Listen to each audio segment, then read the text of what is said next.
Dia 25. Transformado pela provação. Pois os nossos sofrimentos leves e momentâneos estão produzindo para nós uma glória eterna que pesa mais do que todos eles. 2 Coríntios 4,17. É o fogo do sofrimento que produz o ouro da santidade. Madame Dion. Deus tem um propósito por trás de cada adversidade. Ele usa as circunstâncias para desenvolver o nosso caráter. Na verdade, ele se utiliza mais das circunstâncias para nos tornar semelhantes a Jesus do que da leitura da Bíblia. A razão é óbvia. Você se defronta com as circunstâncias da vida nas 24 horas do dia. Jesus alertou-nos de que teríamos aflições no mundo. João 16:33. Ninguém está imune à dor ou livre de sofrer e ninguém tem oportunidade de atravessar a vida sem problemas. A vida é uma série de problemas. Toda vez que se resolve um, já existe outro aguardando a vez. Nem todos são graves, mas todos são importantes para o processo de crescimento que Deus planejou para você. Pedro nos assegura de que os problemas são normais. Queridos amigos, não se assustem nem se admirem quando vocês passarem pelas provas ardentes que estão por vir, pois isto não é coisa estranha nem fora do comum que lhes vai acontecer. 1 Pedro 4:12. Deus utiliza os problemas para que você se aproxime dele. A Bíblia diz: o Senhor está perto do que os tem o coração quebrantado, ele resgata os de espírito abatido. Salmos 34:18. As mais íntimas e profundas experiências de adoração ocorrerão provavelmente nos dias mais sombrios. Quando o coração estiver partido, quando você se sentir abandonado, quando não tiver mais nenhuma opção, quando a dor for intensa, nos dias em que você decide buscar somente a Deus. É durante os períodos de sofrimento que aprendemos a fazer orações mais sinceras, autênticas e honestas a Deus. Quando sentimos dor física ou emocional, não temos disposição para orações superficiais. Joni Eareckson Tada observa: quando a vida é um mar de rosas, podemos passar tempo adquirindo conhecimento sobre Jesus, imitando, citando e falando sobre ele. Mas apenas quando sofremos é que o conheceremos. No sofrimento, aprendemos coisas a respeito de Deus que não podemos aprender de nenhuma outra forma. Deus poderia ter livrado José da prisão. Gênesis 39, 20 e 22. E Daniel da cova dos leões. Daniel 6, 16 a 23. Poupado Jeremias de ser lançado no poço de lama. Jeremias 38:6. Impedido os 3 naufrágios de Paulo, 2 Coríntios 11:25. Evitado que os 3 jovens hebreus fossem jogados na fornalha em chamas, Daniel 3, de 1 a 26. Mas não fez. Permitiu que esses problemas acontecessem e, em decorrência deles, cada um destes homens foi trazido para mais perto de Deus. Os problemas obrigam-nos a olhar para Deus e a depender dele, em vez de confiar em nós mesmos. Paulo dá testemunho desse benefício. Sentimos que estávamos condenados à morte e percebemos como éramos fracos demais para socorrermos a nós mesmos. Isso, porém, foi bom, porque assim nós colocamos tudo nas mãos de Deus, o único que poderia salvar-nos, pois é capaz até de levantar os mortos. 2 Coríntios 1:9. Você nunca saberá que Deus é tudo o que você precisa até que Ele seja tudo o que você tiver. Independentemente da causa, nenhum problema acontece sem a permissão de Deus. Tudo o que ocorre na vida de um filho de Deus é filtrado pelo Pai, e Ele pretende usar isso para o bem, mesmo que Satanás e outros tensionem a usá-lo para o mal. Se o Senhor tem controle total da situação, os acidentes são apenas circunstâncias do plano dele para a sua vida. Como todos os dias de sua existência foram escritos no calendário de Deus antes que você nascesse, Salmos 139:16, Tudo o que acontece com você tem significado espiritual. Tudo. Paulo explica por quê. Sabemos que Deus determina que tudo coopere para o bem daqueles que amam a Deus e são chamados segundo o propósito que tem para eles. Porque Deus conhecia os seus de antemão e os escolheu para se tornarem semelhantes ao seu Filho. Romanos 8, 28 e 29. Compreendendo Romanos 28 e 29. Essa é uma das passagens bíblicas mais incompreendidas e equivocadamente citadas. Ela não diz, Deus faz com que tudo saia da forma que eu quero. É óbvio que isso não pode ser verdade. Também não diz, Deus faz com que tudo nesse mundo tenha um final feliz. Isso também não é verdade. Há muitos finais infelizes neste mundo. Vivemos num mundo caído. Somente no céu tudo é perfeito, da forma que Deus quer. É por isso que somos orientados a orar, seja feita a sua vontade na terra assim como no céu. Mateus 6:10. Para compreender inteiramente Romanos 8, 28 e 29, você deve examinar frase por frase. Sabemos. Nossa esperança em tempos difíceis não é fundamentada em pensamentos positivos, em anseios, ou num otimismo natural. É uma certeza que se fundamenta na verdade de que Deus tem pleno controle do universo e ama todos nós. Que Deus age. Há um grande projetista por trás de tudo. Nossa vida não é resultado do acaso, do destino ou da sorte. Existe um plano principal. A história consiste na história de Deus. É Deus quem controla o leme. Nós cometemos erros. Deus, porém, jamais se engana. Ele não pode cometer erros, porque é Deus. Em todas as coisas, o plano de Deus para a sua vida envolve tudo o que acontece a você, incluindo erros, pecados e mágoas. E ainda inclui doenças, dívidas, acontecimentos infelizes, divórcio e a morte de pessoas queridas. Deus pode fazer o bem aflorar na pior adversidade. Ele fez isso no Calvário. Nada acontece de forma isolada ou independente. Os fatos de sua vida agem em conjunto conforme o plano de Deus. Não são atos isolados, mas partes interdependentes do processo que o tornarão semelhante a Cristo. Para fazer um bolo, você utiliza farinha, fermento, ovos, açúcar e óleo. Comidas isoladamente, os ingredientes podem ter sabor bastante desagradável, mas, se assá-los juntos, se tornarão deliciosos. Se você entregar a Deus todas as suas experiências horríveis e desagradáveis, Ele as misturará para que se tornem agradáveis, para o bem. Isso não quer dizer que tudo na vida seja bom. Grande parte do que acontece no nosso mundo pode ser caracterizado como mal e cruel, mas Deus é especialista em extrair o bem de tudo isso. Na genealogia oficial de Jesus Cristo, Mateus 1, de 1 a 16, distingue-se 4 mulheres: Tamar, Raabe, Ruth e Batseba. Tamar seduziu seu sogro para engravidar. Raabe era prostituta. Ruth nem mesmo era judia e infringiu a lei ao casar-se com um judeu. Batseba cometeu adultério com Davi, o que acabou causando o assassinato do próprio marido. Não são exatamente reputações excelentes, mas Deus converteu o mal em bem. E Jesus veio desta linhagem.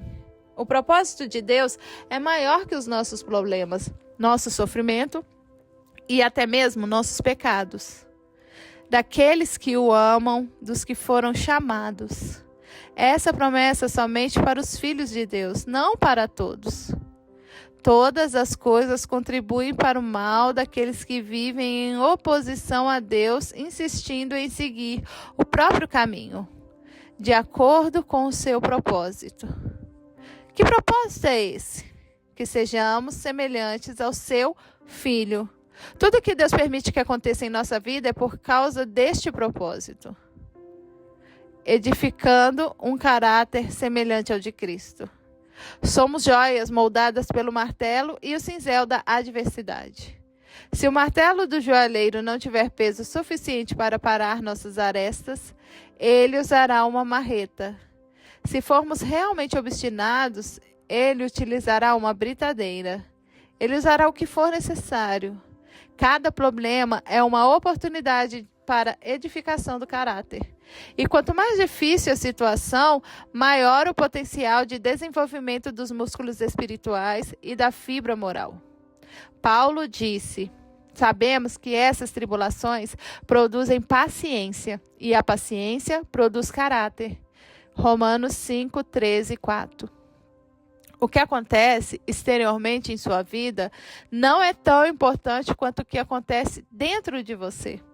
As circunstâncias da vida são temporárias, mas o caráter é eterno. A Bíblia frequentemente compara as provações ao fogo que refina o metal, queimando as impurezas. Pedro diz: essas dificuldades lhe sobrevêm para provar que a sua fé é pura. Essa pureza de fé vale mais que ouro. 1 Pedro 1,7. Foi feita a seguinte pergunta a um ourives: como você sabe que a prata é pura? Ele respondeu: quando vejo o meu reflexo nela. Quando você é refinado pelas provações, as pessoas podem ver o reflexo de Jesus em você. Tiago declara: amigos, quando lutas e aflições os atingirem em cheio, saibam que isso é um presente especial. Vocês verão como a fé será fortalecida e como terão forças para continuar até o fim. Tiago 1, 2 e 3. Deus pretende torná-lo semelhante a Jesus. Por isso, o fará passar pelas mesmas experiências que Jesus passou. Solidão, tentação, estresse, crítica, rejeição e muitos outros problemas. A Bíblia diz que Jesus aprendeu a obedecer por meio do sofrimento, pelo qual também foi aperfeiçoado. Hebreus 5, 8 e 9. Por que Deus nos eximiria de passar por aquilo que permitiu que o próprio Filho passasse? Paulo afirma: iremos passar pelo que Cristo passou. Se enfrentamos momentos difíceis com Ele, então é certo que com Ele passaremos momentos inesquecíveis. Romanos 8, 17. Reagindo aos problemas como Jesus reagiria. Os problemas não produzem automaticamente o que é pretendido por Deus. Muitas pessoas tornam-se ainda mais amargas ao invés de melhorarem e nunca crescem. Você deve reagir da forma que Jesus reagiria. Lembre-se de que o plano de Deus é bom. Ele sabe o que é melhor para você e visa apenas o seu bem. O Senhor disse a Jeremias: porque sou eu que conheço os planos que tenho para vocês, diz o Senhor. Planos de fazê-los prosperar e não de causar dano. Planos de dar a vocês esperança e um futuro. Jeremias 29, 11. José compreendeu essa verdade quando, falando aos irmãos que o haviam vendido como escravo, disse: vocês planejaram um mal contra mim, mas Deus o tornou em bem para que hoje fosse preservado a vida de muitos. Gênesis 50, 20. Ezequias expressou o mesmo sentimento em relação à doença que ameaçava tirar-lhe a vida.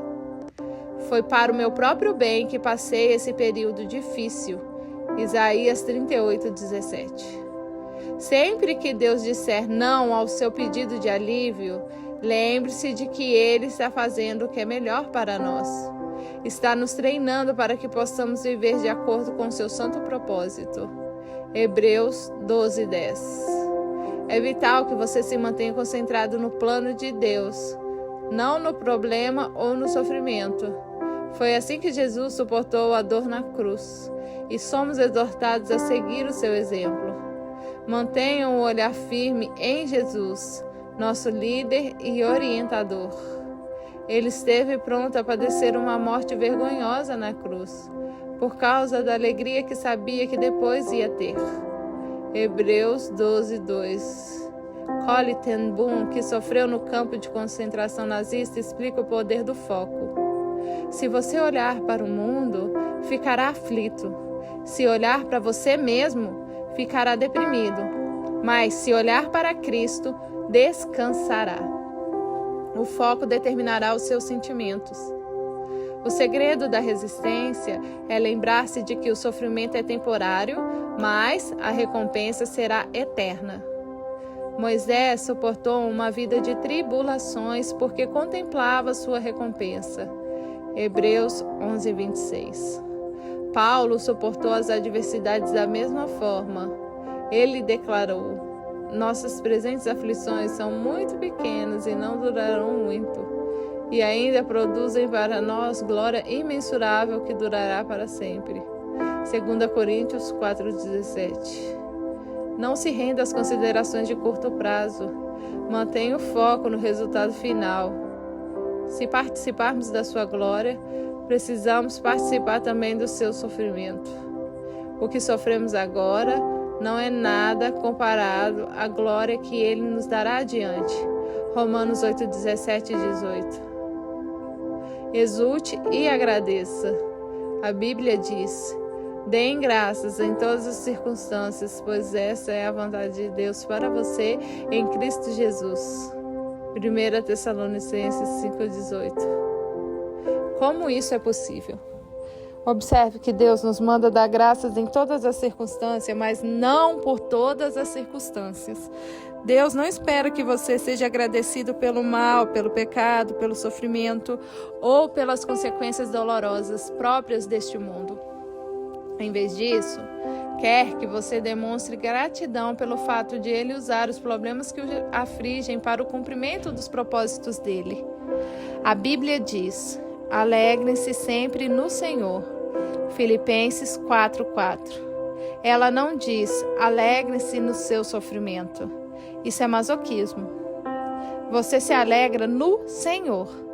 Não importa o que aconteça. Você pode se alegrar no amor, na atenção, na sabedoria, no poder e na fidelidade de Deus. Jesus disse: alegre-se quando isso ocorrer, pois há uma grande recompensa esperando por vocês no céu. Lucas 6:23. Nós também podemos nos alegrar ao saber que o Senhor passa pelo sofrimento junto conosco. Não servimos a um Deus alienado, que se mantém distante de nós, tentando nos motivar com frases feitas. Ao contrário, Ele participa de nosso sofrimento. Jesus fez isso na encarnação e hoje é seu Espírito quem opera isso em nós. Deus jamais nos deixará sozinhos. Recuse-se a desistir. Seja paciente e persistente. A Bíblia diz: entendam que os problemas vêm para lhes testar a fé e gerar em vocês perseverança. Mas deixem que esse processo continue até que a perseverança se desenvolva completamente. E descobrirão que se tornaram homens de caráter maduro, de integridade, sem nenhum ponto fraco. Tiago 1:3 e 4. A construção do caráter é um processo lento. Sempre que tentamos evitar ou escapar das dificuldades da vida, criamos um atalho no processo. Atrasamos o nosso crescimento e, na verdade, acabamos experimentando um sofrimento ainda pior. Algo inútil que acompanha a negação e a rejeição. Quando você compreende as consequências eternas do desenvolvimento do caráter, faz menos orações do tipo consola-me, faz com que eu me sinta melhor, e mais do tipo renova-me. Use essa situação para tornar-me mais semelhante a ti. Você sabe que está amadurecendo quando começa a perceber a mão de Deus nos acontecimentos aleatórios e confusos e nas circunstâncias da vida aparentemente sem sentido. Se você estiver enfrentando algum problema neste momento, não pergunte por que eu. Em vez disso, pergunte: o que queres que eu aprenda? Então, confie em Deus e siga fazendo o que é certo. Vocês precisam perseverar, permanecerem firmes na aliança de Deus para alcançarem o aperfeiçoamento prometido. Hebreus 10:36. Não desista, cresça. Dia 25. Pensando sobre o meu propósito de vida. Tema para reflexão. Existe um propósito por trás de cada adversidade. Versículo para memorizar. Romanos 8:28. Sabemos que Deus age em todas as coisas para o bem daqueles que o amam, dos que foram chamados de acordo com o seu propósito. Pergunta para meditar. Que problema em minha vida permitiu que eu experimentasse um crescimento maior?